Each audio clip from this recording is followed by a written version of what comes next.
There have now been 21 games in the mainline series of Zelda, and this guy has appeared in 13 of them. But which one is categorically the worst Ganon of all time? Which one lives up to the nickname of the King of Evil? And which one would a game of Dead Man's Volley turn out to be more like a casual game of tennis with? In this video, we're going to be looking at every entry of Ganon into the canonised games. This means no spin-offs like Hyrule Warriors Age of Calamity, no one-off appearances like in Smash Bros, or cringeworthy performances in the CDI games. We're going to take every entry and passing them against laws. And just for the sake of ease here, I'll be using the UK laws as a base because, well, yeah. Once we've seen which laws each entry has broken in each game, I'll be totaling up the amount of years in jail each Ganon has racked up and then ranking them based on who is the worst. Of course, a video like this needs some housekeeping rules, so for sake of ease, I'll be applying the maximum sentence given to each crime committed. I'll not be taking monetary fines into account, just jail time, and I'll be treating Ganon and Ganondorf as the same entry for the course of this video. Irrespective of form, he still committed the crimes that he committed during his life, and as such needs to be punished accordingly. Also, each game will be treated as its own incarnation of the hero, the princess and the beast. So for instance, where we potentially know that Twilight Princess and Ocarina of Time's Ganondorf are the same entity, they will be treated for the purposes of this video as their own incarnation. Finally, if a crime has been committed by someone who Ganondorf either employs or is acting on behalf of Ganondorf like Twin Rover, the crimes will still be levied against Ganondorf. This mimics real life wherein, say, organised crime, the perpetrator would serve a sentence as well as the boss of said crime syndicate. So, with that being said, we just need to work out a place to start, and I'm tired of talking timelines, so let's just go chronologically in release order. Let's start with the big bad from Zelda 1. Ganon, obviously. A long time ago, the world was in an age of chaos. In the midst of this chaos, in a little kingdom in the land of Hyrule, a legend was being handed down from generation to generation. The legend of the Triforce. Golden Triangles possessing mystical powers. One day, an evil army attacked this peaceful little kingdom and stole the Triforce of power. This army was led by Ganon, the powerful Prince of Darkness who sought to plunge the world into fear and darkness under his rule. Fearing his wicked rule, Zelda, the princess of this kingdom, split up the Triforce of Wisdom into 8 fragments, and hid them throughout the realm to save the last remaining Triforce from the clutches of the evil Ganon. At the same time, she commanded her most trustworthy nursemaid, Impa, to secretly escape into the land and go find a man with enough courage to destroy the evil Ganon. Upon hearing this, Ganon grew angry, imprisoned the princess, and set out a party in search of Impa. When you first boot up the game, you're greeted with a Star Wars-like intro where it tells the story of the game. In this excerpt alone, we can see that the world has been plunged into chaos, but by this point in the timeline, so to speak, we are dealing more with the aftermath than upfront damage. However, Ganon led a rebellion, an army into Hyrule, classing as a staged coup d'etat by law. Leading an army to overthrow a monarchy is 100% a crime. However, in the UK, we haven't had a single case of this since William of Orange invaded England, ousting a Catholic government with a Protestant one back in 1689. However, there is a case from the US in which 13 men were arrested for the intention of kidnapping a politician and using violence to overthrow the government. When looking at a list of their offences though, you can actually see that there were no laws against staging a military coup. But there are a lot of offences that come alongside leading an army to overthrow a monarchy. First of all is a plot here to overthrow government, and I'm going to go ahead and chalk this up to a count of high treason for our big blue friend, which carries a life sentence per count. In this instance, he also imprisons a member of royalty, adding a count of kidnapping to his existing sentence. Lastly, for our first incarnation of Ganon, while he doesn't necessarily hold a weapon himself in this game, in the story notes he does provide an army of monsters with weapons in order to form an army. Now, obviously not all monsters are created equal, and some like Levers or Caesura don't in fact need weapons, they just have natural abilities that cause damage. The army though that Ganon leads here is one of Moblins, Darkness and Gorrias. The supply of swords isn't per se illegal, but importing bladed weaponry, with the intention of them being used for foul play as it were, is. And let's face facts here. These weapons are all vastly unlikely to have come from Hyrule. There is no Gerudo Desert, there is no place where these weapons are being made inside of Hyrule. which means that they must be somewhere else, which means that they must be imported. So I went and I did the math, okay? I did the math. I went through every single screen on The Legend of Zelda and counted how many enemies have a weapon of some form. This extends to bladed weaponry, boomerangs and spears, and I was pretty shocked at the number. Adding up the total of creatures with weapons throughout the entirety of the game, we have 268 monsters with swords, spears or boomerangs.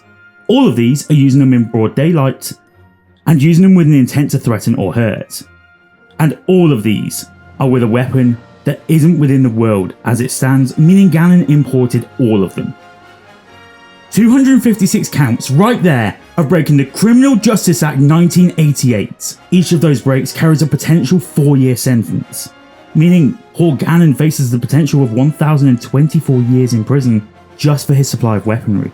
Add to that his life sentence for high treason and second life sentence for kidnapping a member of royalty, and Ganon from The Legend of Zelda sits in jail for 2 life terms and 1,024 years. That's a pretty good rap sheet. But I think that we can find way worse, right? So let's head to the Adventure of Link, where... Look, Ganon is barely referenced in this game, let alone actually responsible for much of what happens. Sure, he gloats after his resurrection is complete and Link actually dies, but he's not to blame for that directly. Actually, Adventure of Link is really only in this video because Ganon does canonically appear in it. But I'm making the case now. This game does not count. The Adventure of Link belongs in a world where actually Ganon isn't even canonically alive, so he racks up 0 crimes on account of just not being alive. So we can move on quite quickly past the Adventure of Link and onto A Link to the Past. It is at this point that I refuse to count every enemy on every screen because let's face facts here, we start getting into absolutely silly numbers at this point in time. Ganon here starts by imprisoning Zelda again, so we have high treason to deal with. I know Zelda wasn't imprisoned by Ganon, it was by Aghonahim, but we also have to remember that Aghonahim was always an alter ego of Ganon, and therefore Ganon is culpable. As a part of this plot of high treason, he brainwashes all of Hyrule soldiers, kills the king of Hyrule and kidnaps 6 young girls. He then wages war against Hyrule, stole a priceless artifact in the Triforce, before killing his own followers and desecrating the sacred realm, before threatening and attempting to take the life of the hero Link. This Ganon is unhinged, right? First of all, high treason is a life sentence, as is committing regicide. That's 2 right there. Next up we've got waging war. Another life sentence under the War Crimes Act. A Link to the Past Ganon is just racking up those life sentences. Added to those are the kidnapping of the maidens. In the UK there is no statutory minimum sentence and the maximum sentence is life. But the average is approximately 6 years. We'll take the average because these girls here were nothing special until they were heralded as maidens, so we're looking at 36 years. Before we get to the maidens though, he brainwashed the castle guards. Having gone through the castle, I counted 25 guards. Now, brainwashing itself isn't a crime, but coercion or coercive control, in essence convincing someone else to do your bidding, is a crime, and it carries a 5-year jail term per offence. 125 years right there for forcing these guards to do what he wants. But we're not done there. We have to remember this guy also stole a priceless artifact, destroyed the sacred realm and committed attempted murder. The maximum jail sentence for theft, or in this case theft of a priceless artifact, is 8 years, which was given to a serial art thief who stole paintings by artists Van Gogh and Frans Hal, worth a combined £18 million. I would say the Triforce is probably going to be deemed as more important from a religious standpoint, so let's give him the full 8-year term. Now, here is where it gets complicated. In the UK, desecration of a holy land is actually not a criminal offence. No act of blasphemy is illegal over here, and as a result I can't exactly put this down as a criminal offence. Not unless I treat this as a memorial. Which, let's be honest, it is a religious memorial of sorts, so Ganon from A Link to the Past can get an additional 10 years of jail time for that. In total, Aghonahim Ganon gains a very respectable 3 life sentences and a massive 179 years extra in prison. But is that bigger than the sum of The Legend of Zelda? This time, we're gonna have to say no. In mortal terms, a life sentence is going to depend massively on the age of the culprit, but it will never be more than 100 years in the sense of life expectancy. As a rule of thumb, let's take each life sentence to mean 100 years. And A Link to the Past Ganon racked up 479 years in prison, which is a very good amount of time in the clink. But the OG, he equates to the potential of 1,324 years in prison. In hindsight, it could actually take something very special to beat this one. How about this guy? Mr. Dragmire himself. The first showing of Ganondorf in his human form. Let's talk Ocarina of Time. Ganondorf in Ocarina of Time is a diplomatic sort of demon. He also has a lot longer to exact his evil plans than many of the other Ganondorf incarnations to do significant damage. After all, while Link is locked up in the Chamber of the Sages for 7 years, he is able to literally transform Hyrule into a dark husk of a country. The question is though, is he any worse than the Ganon from Zelda 1? In order to do this, we're going to have to go through the story piece by piece. So let's start things off. Let's look at what the red-haired menace gets up to when Link is no older than 10 years old. As we start the game, Link's first test that involves Ganondorf is clearing the creatures that are killing the Great Deku Tree from the inside. After the defeat of Queen Goma, however, the Deku Tree still dies. And this is where our first crime is committed. There are no strict laws about the killing of trees, so to speak, but there are laws against trespassing, as Ganondorf has clearly entered into an area that he was not invited to. Mr. Dragmire's very first law break is for trespassing. The penalty for trespassing isn't exactly high, but it's a start, as the maximum sentence here is about 4 months. We can skip going forward the entirety of the Hyrule Castle courtyard scene, as he's seen swearing fealty to the King of Hyrule, though we will touch on that later on. We climb up Death Mountain and reach the Gorons, where Darunia does an incredible dance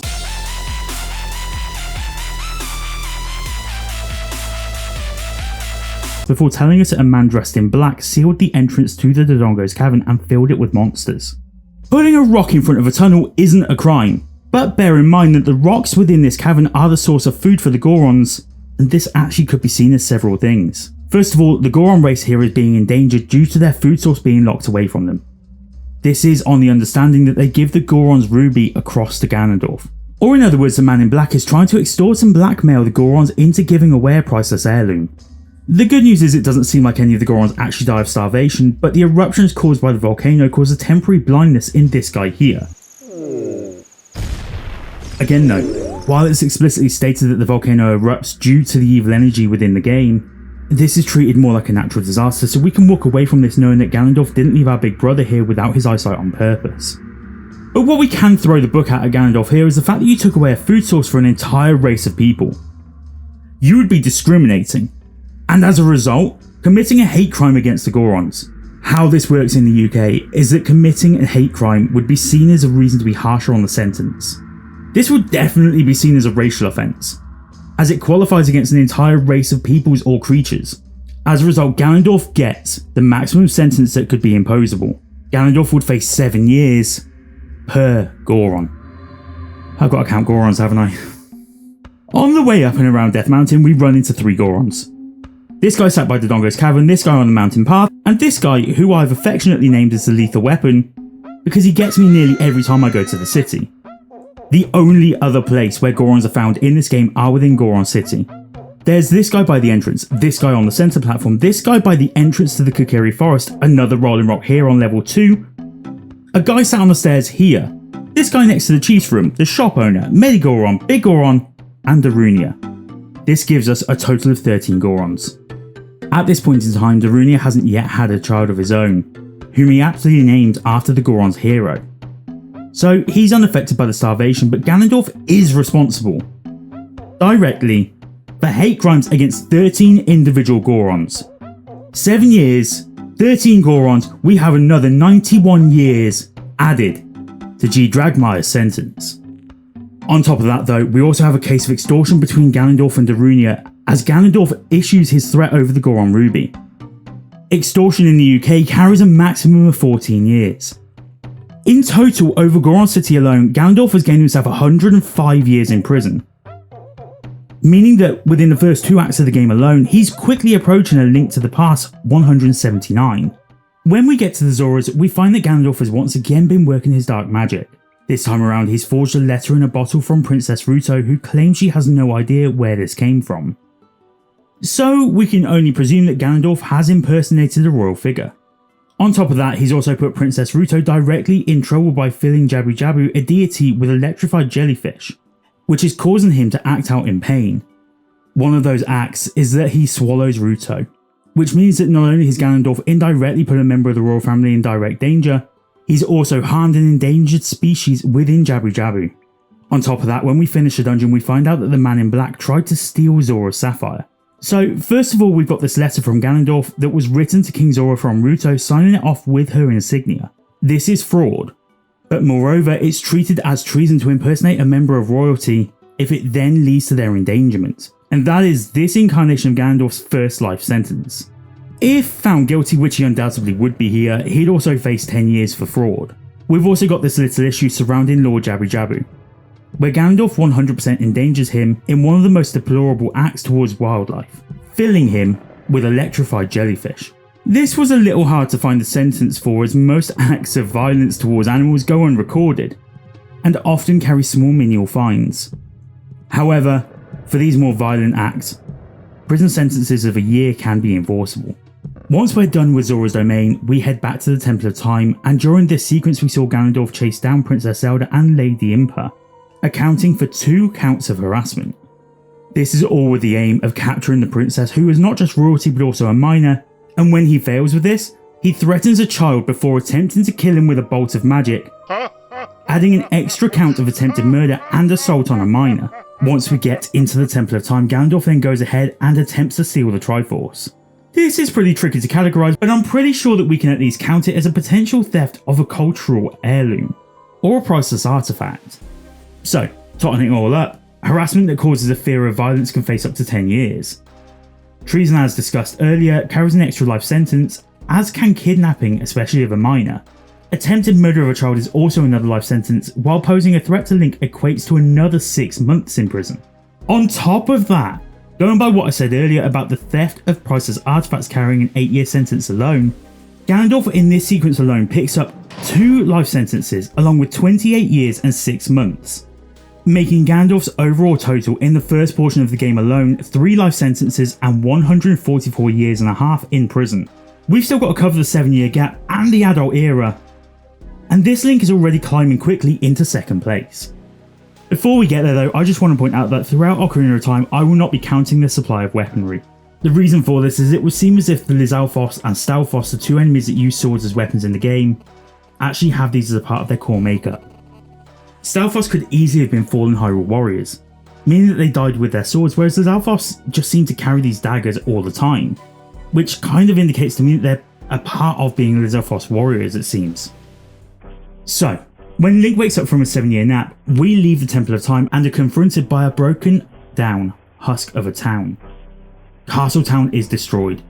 Its denizens have either fled or have been killed, and it's up to us, and a little outside help, to work out just where they went.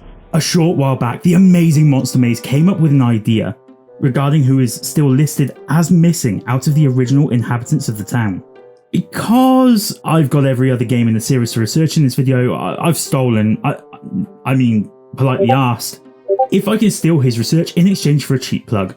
So go watch his video on missing characters from Ocarina of Time after you've watched this. The link is just up above right now and in the description below. Monster Maze proposes that 15 characters from Castle Town and Kakariko Village have gone missing within the 7-year gap. This is after we account for characters that show back up in the ending credits. 3 of these missing characters were older when Link was just 10 years old. So we can't put these 3 entries down as missing when they could have just died of natural causes. We also know that the inside of Castle Town here has 8 Redeads inside of it. Redeads are, as the name suggests, Zelda's equivalent to zombies, which are always caused by a human host. And as they are undead creatures, they must have been killed to begin with, likely when the town was destroyed by, well, whatever caused this devastation. We also know that someone, either the graveyard kid or the soldier that waits in this room with the many pots, became the Poe Collector, again, signifying his death within the game.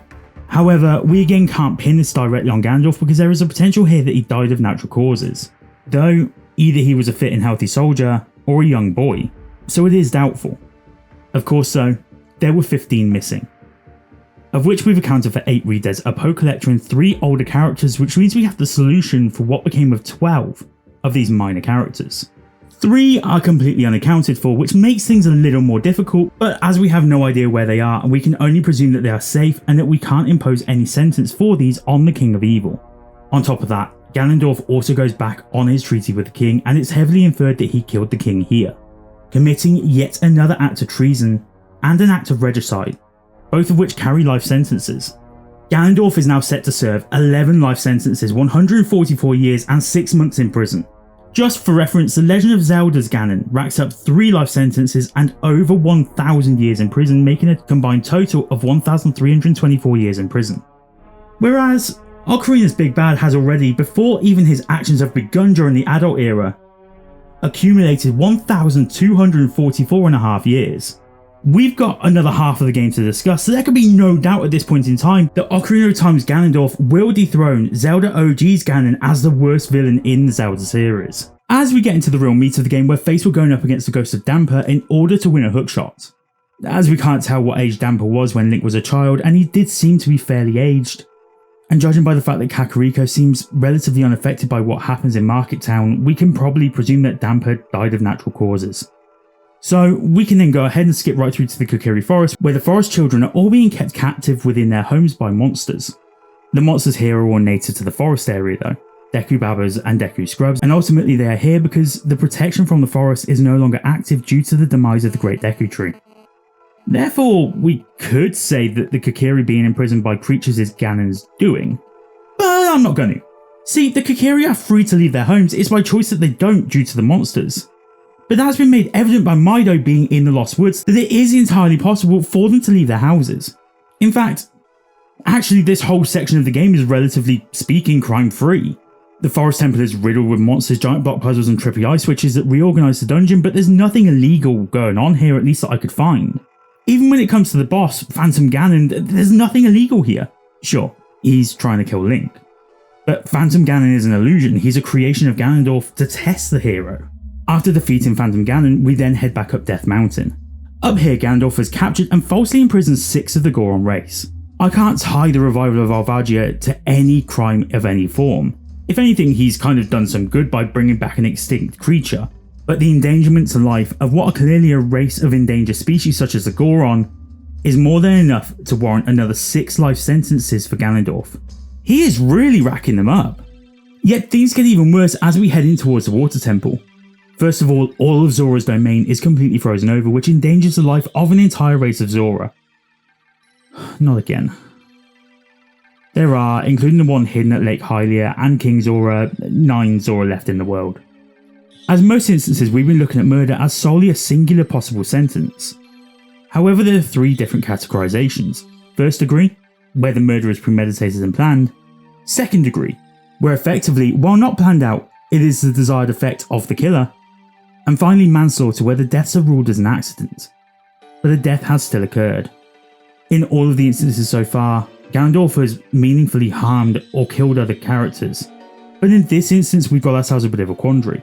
In regards to Zora's domain, you could argue that the deaths of these Zora, or at least the disappearances of them, were a part of a premeditated attack on Zora's domain, but in reality the aim was just to entice Ruto, the Sage of Water, into the Water Temple via freezing Zora's domain. As a result, the missing 9 Zora qualify as collateral, or at least would if some of them didn't manage to reappear during the end credits. During the party scene at the end of the game, 3 Zora turn back up, dancing, and King Zora mourns the loss of his daughter with Mido, who lost a close friend in Soraya. In total, 4 of them reappear, which could lead us to think the entirety of the Zora race is safe. I can only operate with what I directly see, and so I have to presume that 5 of these are still missing. These, I will presume, were killed during the freezing of the Zora lands, and these all go down as collateral, meaning that they will go down as manslaughter. Unfortunately for Ganondorf though, while manslaughter charges are usually looked at a little bit lighter than murder in the first or second degree, they can still carry a possible life sentence as a maximum. And as we're working with the maximums in this video, we'll have to say he gets another 5 life sentences. Also, Ganondorf seems to have drained the natural reservoir in the form of Lake Hylia, although this one's a bit difficult to quantify as we don't know exactly how many laws Ganondorf may have broken with this act. On one hand, he may just have a misdemeanor charge, as per the story of Andrew Howard, who diverted a river into Lake Michigan in order to ease boat access into the lake. He was hit with a probationary sentence and a ban from the lake, so I guess we add a ban from Lake Hylia to Ganondorf's sentence. Finally, when we get into the temple, Ruto goes missing, indicating that he's probably had her killed within the temple. Hang on a minute. I missed this, and yeah, it was quite deliberate. But now that we're talking about Ruto seemingly not having made it out of here alive, let's talk about all of the sages. Soraya, Darunia and Ruto by this point all make it clear that they are not a part of Hyrule's plane of existence anymore, and that they cannot leave the Chamber of the Sages. The chances here is that the sages have been killed in action, in every single dungeon, and each and every one of them is the direct fault of Mr. Dragmire. This accounts to a maximum of 6 other counts of murder, 6 more life sentences. However, that's it when it comes to the Water Temple, and we can even go so far to say the same for the Shadow Temple. As we approach the Shadow Temple, we're faced with heading into the bottom of the well to give Dead Hand a free tooth whitening. As we speak to this old chap here in the village, he makes it clear that the Eye of the Sheikah was stolen by a thief. I always took this as whoever Dead Hand is the thief of the Lens of Truth, and was locked inside the final room underneath the well for eternity as a punishment of his crimes by the Sheikah. So, going off that headcanon, I'm going to suggest that Ganondorf isn't to blame for the events of the well or anything to do with the Shadow Temple. The temple itself is made by the Sheikah as a prison of sorts. Sure, Ganondorf ultimately releases the magic surrounding Bongo Bongo, and sure, it flies around after the incident in the well, and knocks both Sheik and Link out for a second. But this wasn't so much due to Ganondorf as it was the spirit looking to relodge itself within the Shadow Temple. So I think we can walk away from Kakariko without a single crime having been committed. Obviously though, Ganondorf being a good boy won't last long. As we go to his home in the desert, the 4 carpenters here are locked up, but not by his doing but by the Gerudo women who are wary of men. We also see this ghost on the way through the wasteland, but again Ganondorf probably has little to do with this. The sandstorm is likely what killed him, not Ganondorf's dark magic directly. Though it may depend on whether you believe this sandstorm was kicked up by magic in order to protect the Spirit Temple. But then we get to the Spirit Temple and... well, first of all we meet Naboru, who disappears when you become an adult. It's clear that as she's a sage, Ganondorf has instructed her evil surrogate mothers to capture her, and so yet he faces another count of kidnapping. Later on we run into Naboru again, who is now mind controlled into being an armed soldier for him. More coercive control, as she tries outright to kill Link with a huge axe. Sure, Naboru would be found guilty here, but she was under the control of Twin Rover and therefore Ganon. They would also be found guilty of attempted murder, similar to if a hitman had been called. Atop of all of that, when you free Naboru from the clutches of the evil black armour, Twin Rover captures her again. We've already covered that she was probably killed at this point in time, but this is the exact moment she becomes a missing persons case, and we have to charge Miss Dorf with yet another count of kidnapping. Speaking of kidnapping, we head back to the Temple of Time to see Sheik, and he reveals that he's actually Zelda, and she ends up in a giant pink crystal. Man, Ganondorf really loves kidnap. Just straight up, it's his jam.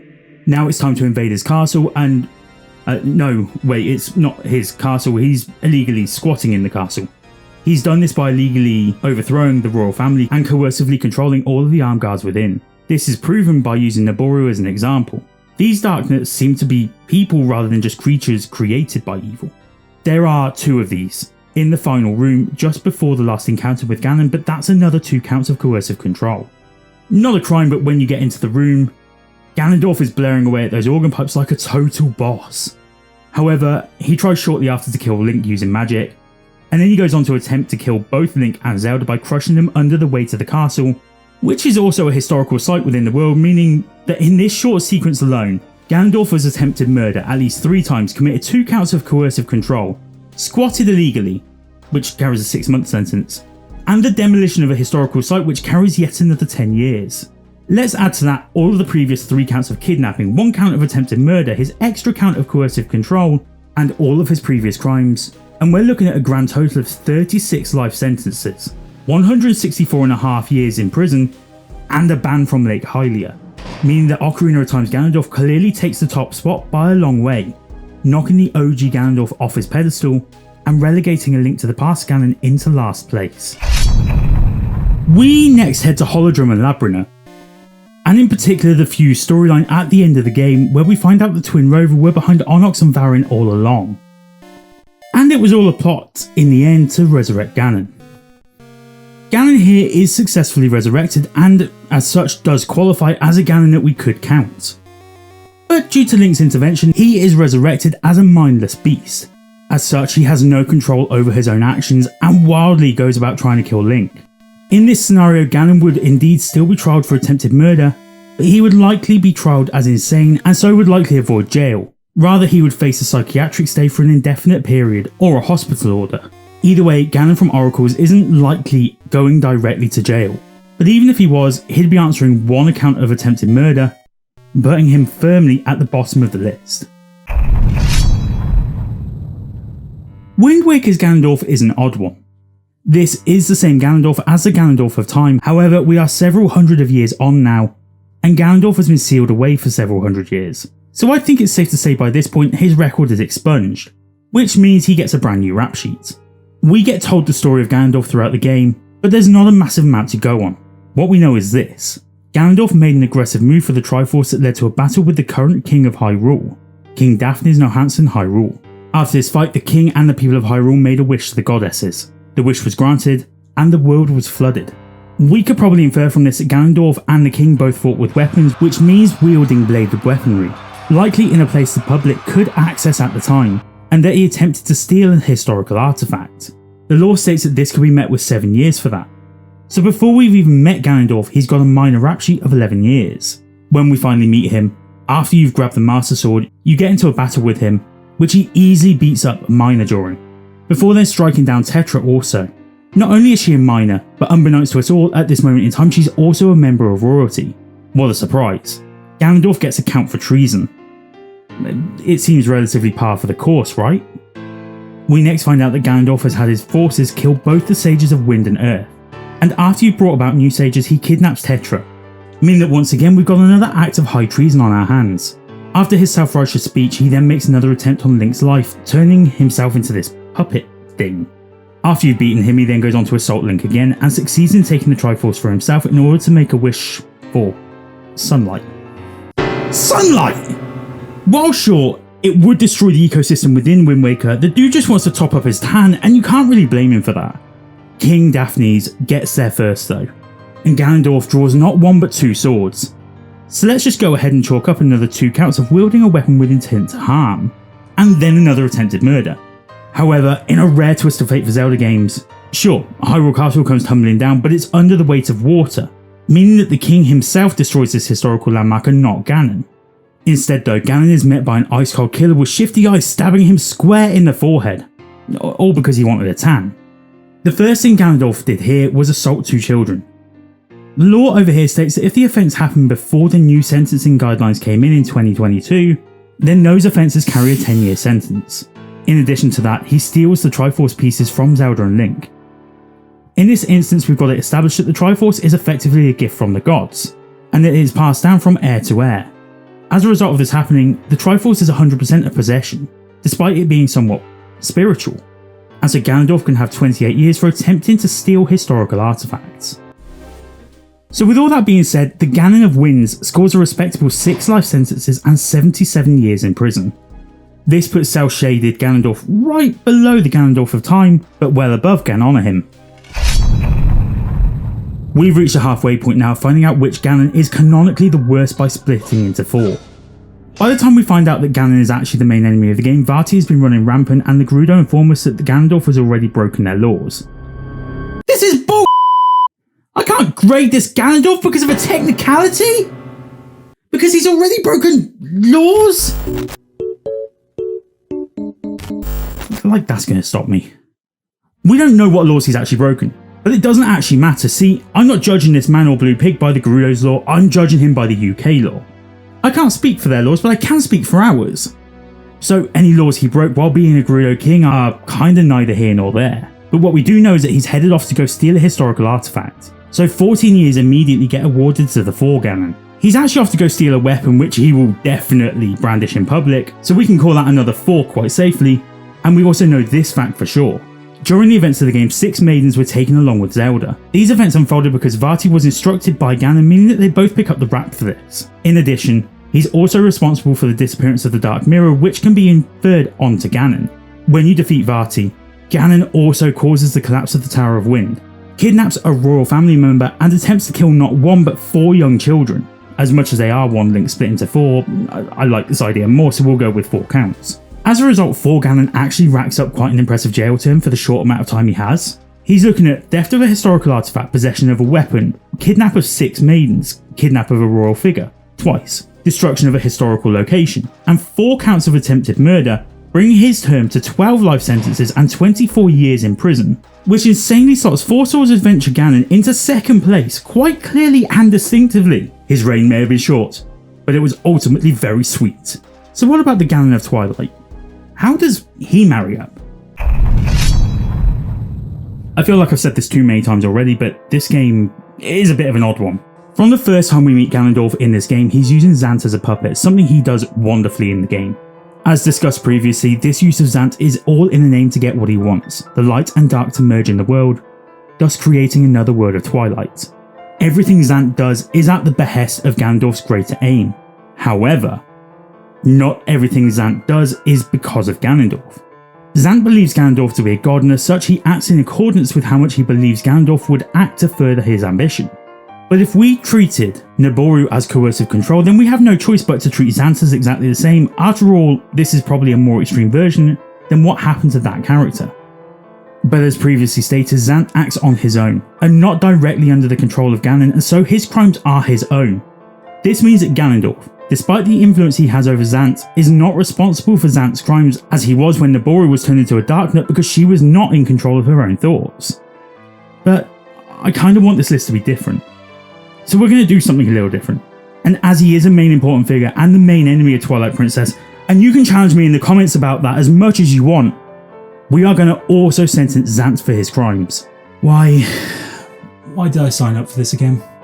So let's take a look at Snakehead himself first, before doing exactly as the game does and switching about halfway through, where we'll go over to Ganondorf while still counting those crimes committed by Zant. Following the story of Twilight Princess, Zant steals the pieces of the weird Twilight Crown, Fused Shadows from Midna after the throne is awarded to her by their ancestors who refused him the right to the throne based on the concern that he had dark ambitions.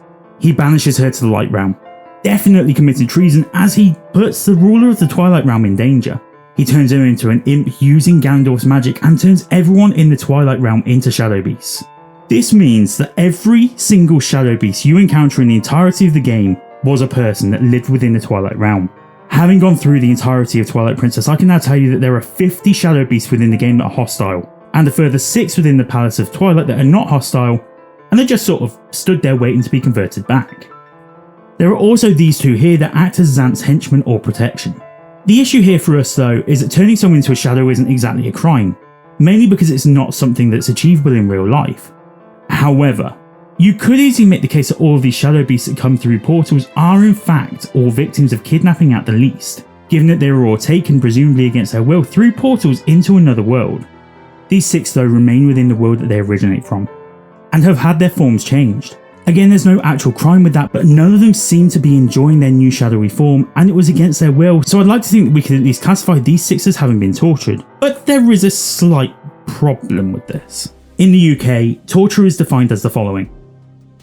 A person commits the offence of torture, whatever his nationality, if, in the United Kingdom or elsewhere, he intentionally inflicts severe pain or suffering on another at the instigation, or with the consent or acquiescence of a public official, or those of a person acting in an official capacity, and the official or other person is performing or purporting to perform his official duties when he instigates the commission of the offence or consents or acquiesces in it.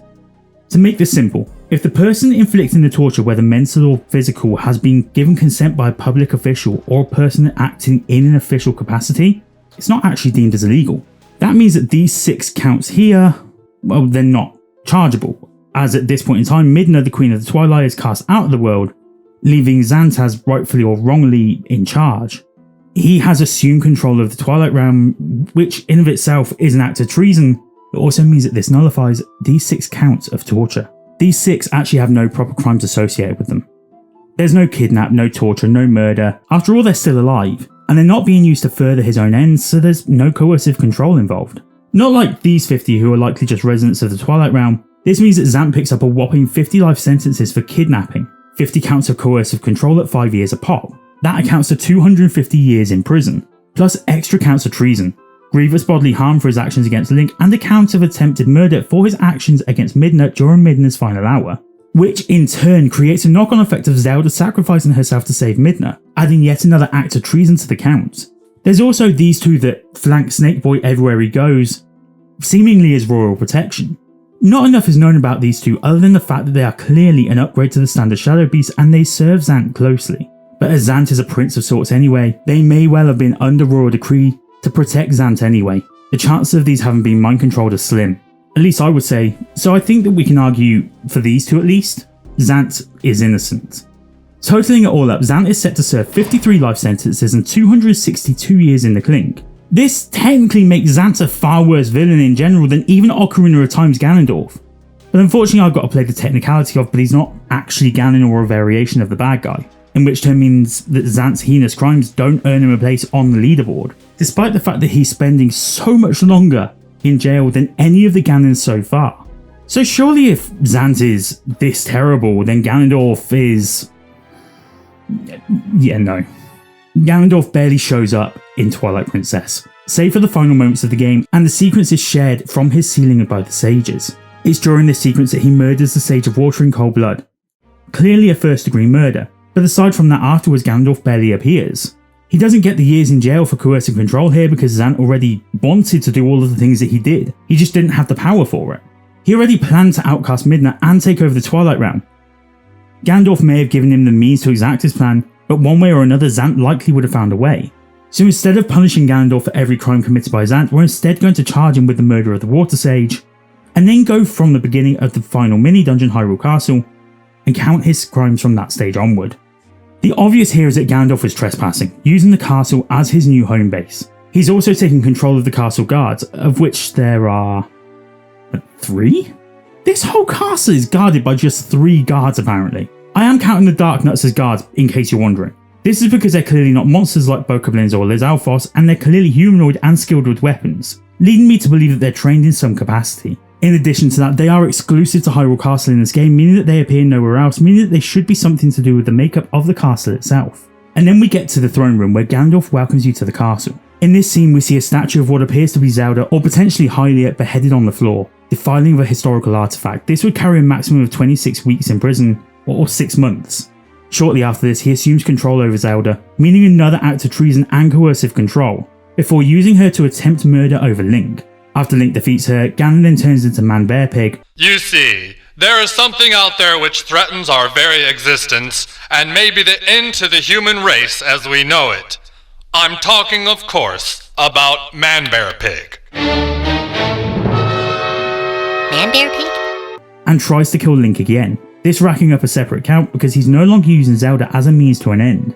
The spirit of Ganon God is then left shouting as Midna does something here to him and causes the castle to crumble and fall down. Normally I'd be saying that this would count as Ganondorf destroying cultural heritage or something to that effect, but there's a problem with that, and that is while Ganondorf is the only one to leave Hyrule Castle at this stage in time, Midna is likely the one that triggered this explosion as a means of ending Ganondorf. So I guess Midna gets herself a cool potential 10 years in prison, but Ganondorf? No, he gets away with this one. But is soon seen dropping the fused crown, implying that he killed Midna.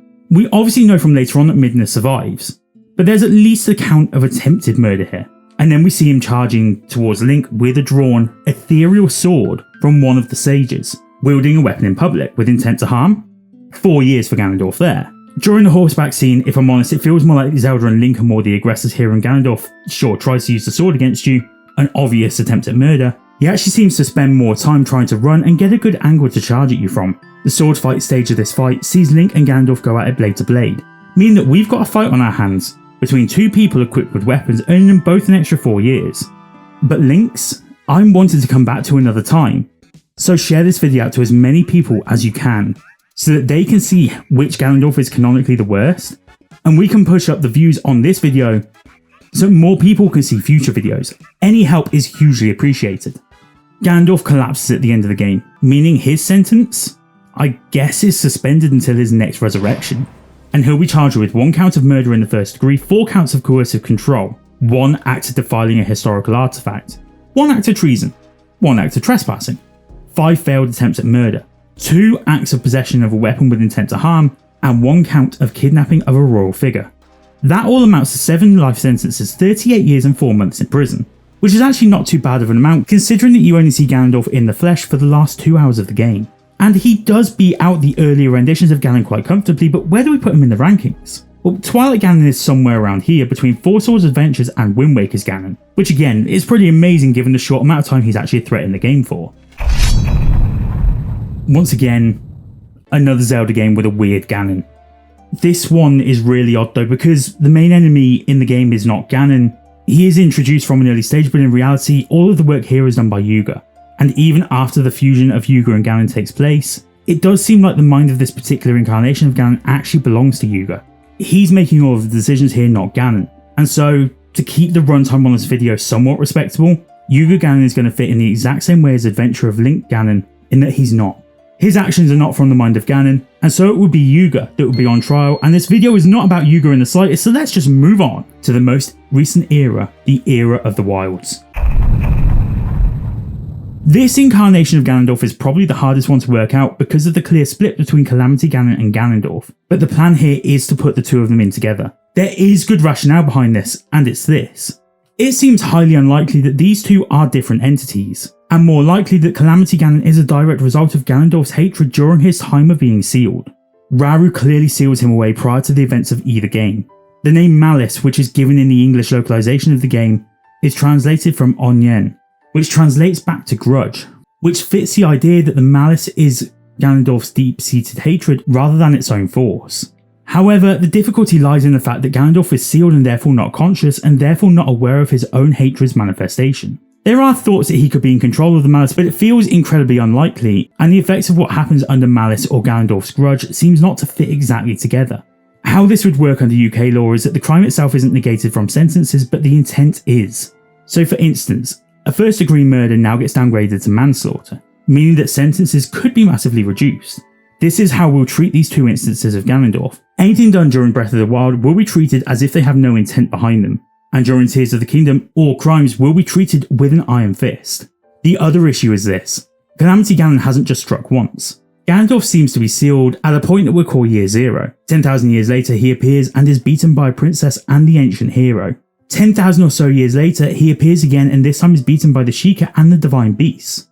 Hence why they knew the Divine Beast would successfully defeat him. And then another 10,000 years or so later is beaten by Link and Zelda in the events of Breath of the Wild. There is actually no way of telling during these calamities the amount of damage that was truly done. And there is no way, genuinely no way of working it out. So I'm going to take the easy way out on this one and say that anything not shown in the events of Breath of the Wild just doesn't count. It's the only way that I can be objective and fair.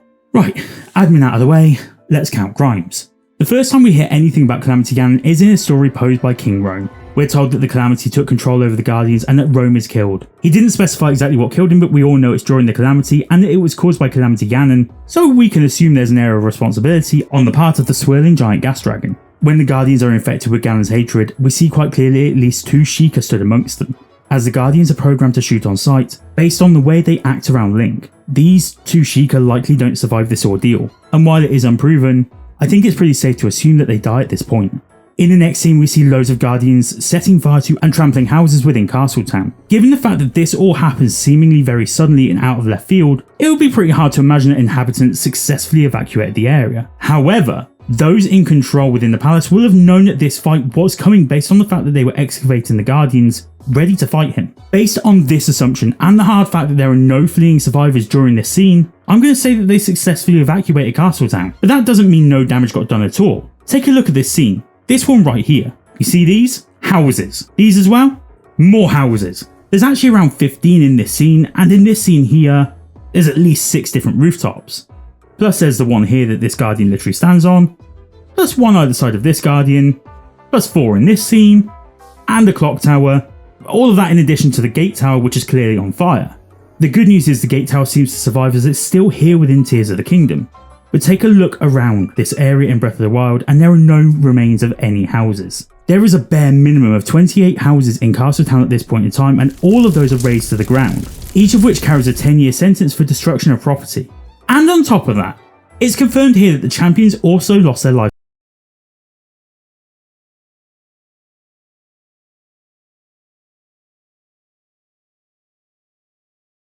1 life sentence for treason, 29 counts of property destruction equating to 290 years in prison.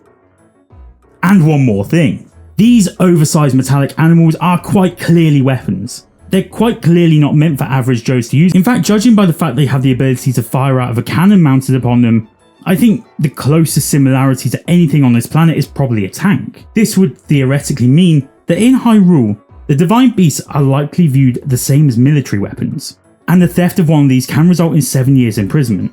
So there's another 28 there. Ganon of Time, meet your new top contender for the crown, because the Ganon of the Wilds is coming for you. At least he was. But the rest of the game follows through via the power of memories.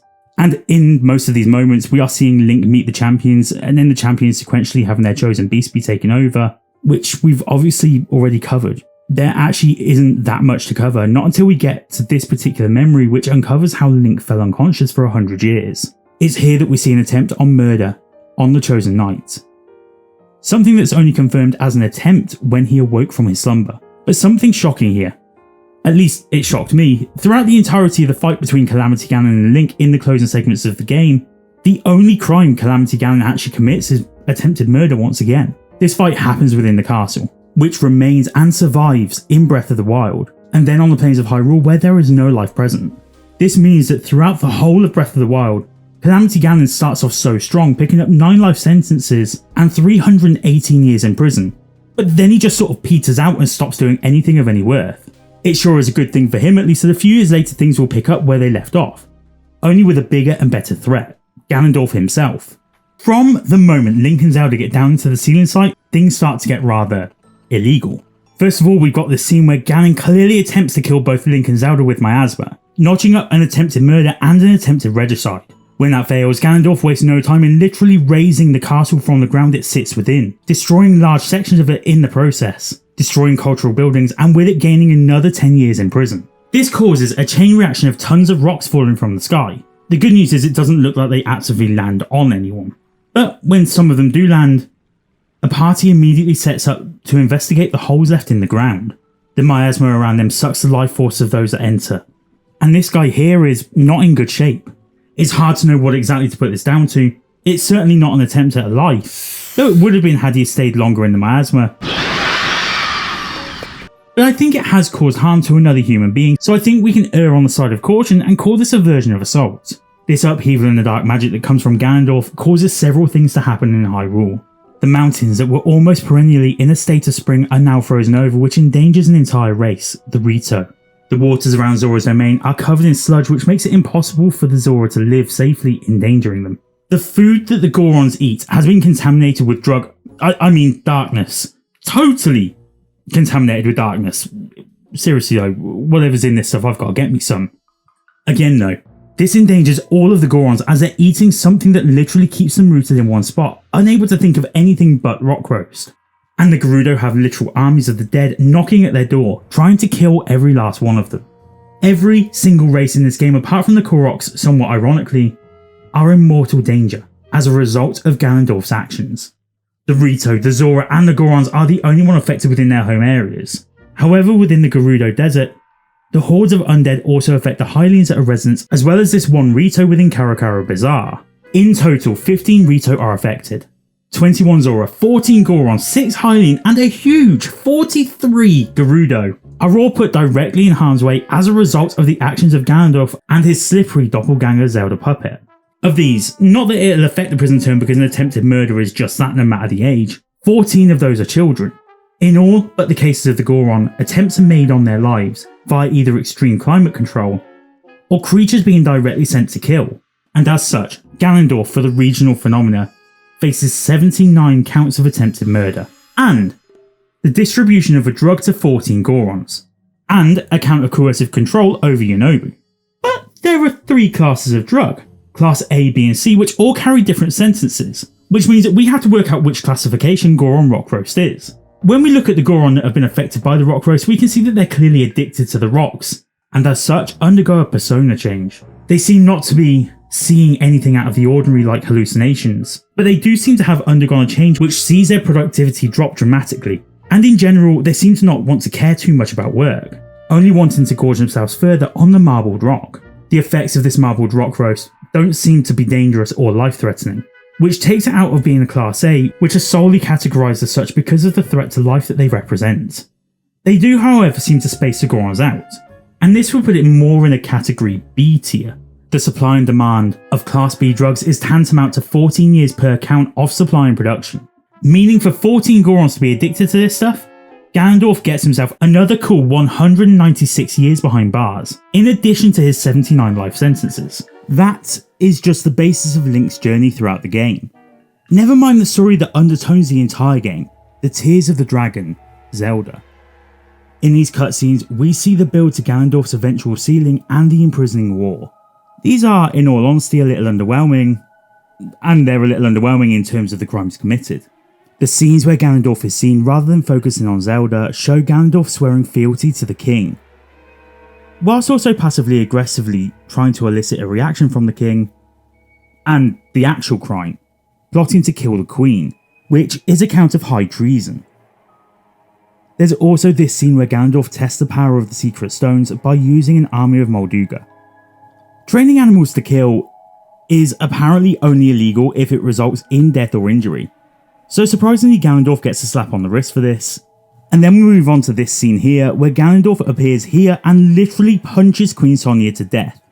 One act of treason, one act of murder, for what has to be the most metal thing in the whole of gaming ever. Metal! Ganondorf then summons a ton of creatures to take over the land of Hyrule. These obviously come from some other place, so are considered imported. The only one here holding a weapon is Ganondorf himself, so he can have 4 years for holding a weapon with intent. The final time we see Ganondorf is during the Sealing War, where apparently the only actual aggressors in this entire sequence are the sages Zelda and Rauru. During this scene, we see the sages looking worse for wear. And you could be for thinking that before the cameraman got here, he had given them all a good beating. But then take a look here. Ganondorf at this point sees Zelda's magic coming and freezes her recall on the weaponry that had all been thrown at him. I'd actually like to put forward here that Ganondorf here had been defending himself. We often see this in anime, where during a fight sequence an antagonist can look beat up by being worn down rather than being physically attacked. As this game heavily takes from anime, I'd suggest that Ganondorf merely used his magic to deflect shots, and not to actually harm, meaning that the Imprisoned War actually gains 0 years in jail for Ganon. With the regional phenomena and Dragon's Tears dealt with, we can now head towards the end game. Which means you've only got a few minutes left to subscribe, and with that, we head to Castle Hyrule, where we have ourselves a showdown with Phantom Ganon, meaning that we get ourselves another attempted murder count. We beat the ghostly Ganon, and then head underground to face the man himself, where he summons an entire army of creatures to kill us. He's now clearly trying to kill Link, so let's add another count of attempted murder. We finally get through his army and his clones of bosses to reach Phantom Ganon again. So guess what Ganon gets for sending another assassin after us? Yup, you guessed it, another life sentence.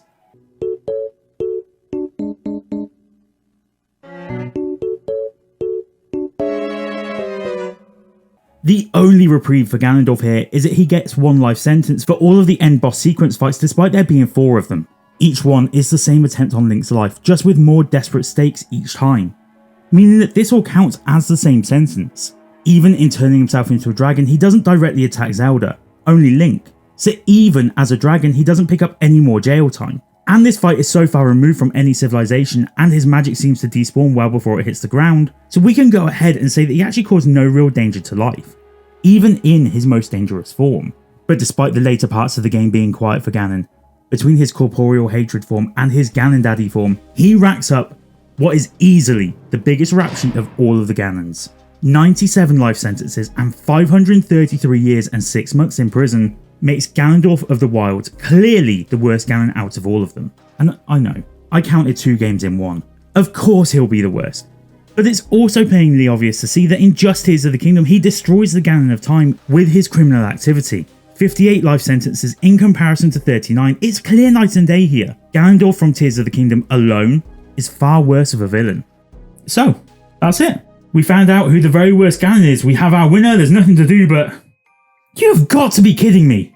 Spoiler content for Echoes of Wisdom. Just skip this if you don't want anything spoiled. I've warned you. Now let that be known, I have warned you comments, spoilers will happen here. I can't honestly talk about every Ganon without mentioning the latest incarnation within Echoes of Wisdom. Here he is at the start of the game, and he's got Zelda locked up in a pretty pink gem, and Link comes in and he makes an attempt on Link's life. Solid start. Treason and attempted murder. 2 life sentences off the bat, and then Link seemingly ends Ganon right here. Until about halfway through the game when he miraculously reappears trying to take out the princess. That's attempted regicide for a 3rd life sentence. And what about all of these rifts that he's opened where people are being sucked inside and turned to Wait, none of this was Ganon. Ganon wasn't even Ganon. Ganon wasn't real. Huh? Yeah, there you go. Spoilers be damned. Ganon isn't real in Echoes of Wisdom, he's an echo created by a bigger, badder entity who, in all honesty, has definitely racked up a bigger rap sheet over his years than even the Ganon of the Wilds. But I'm not that mean. I'm not going to spoil everything, just enough for you to know that Ganon of Wisdom does not even pick up one singular sentence because he was never real to begin with, and that's all that matters in the end. So that's it. Now it's every Ganon rank. No, I'm not adding the freaking CDI games. They're not happening. Hey, excuse me, princess. That's it. I'm done. Finished. I'll see you next time. Once I've recovered from this nervous breakdown. Subscribe to see whether or not I make it back alive, and please send well wishes in the comments below where I'll get to see them, likely from my white padded room. Bye.